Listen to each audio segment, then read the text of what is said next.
ఏంది భాష అది అధ్యక్ష?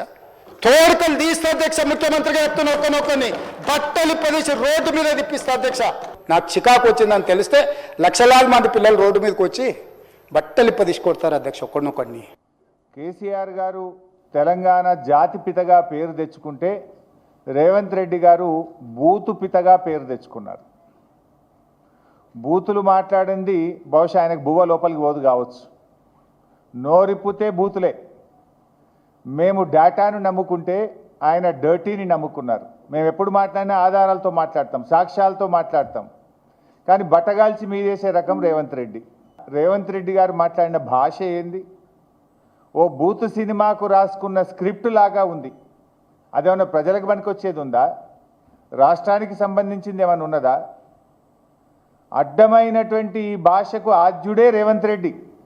ఇవాళ ఆయన ఏదో పెద్ద నీతి వాక్యాలు మాట్లాడుతూ ఇవాళ ప్రయత్నం చేస్తున్నాడు. అసలు నువ్వు ప్రతిపక్షంలో ఉన్నప్పుడే సొంత పార్టీ నాయకులను సోషల్ మీడియాలో ట్రోలింగ్ చేసినటువంటి చరిత్ర రేవంత్ రెడ్డి గారిది. వ్యక్తిత్వ హననం చేయడాన్ని వృత్తిగా ఎంచుకున్న ఫస్ట్ అండ్ వర్స్ట్ పొలిటీషియన్ ఈరోజు రేవంత్ రెడ్డి గారు. Revanth Reddy garu is the father of false narratives. Revanth Reddy garu is father of body shaming. Revanth Reddy is father of foul language.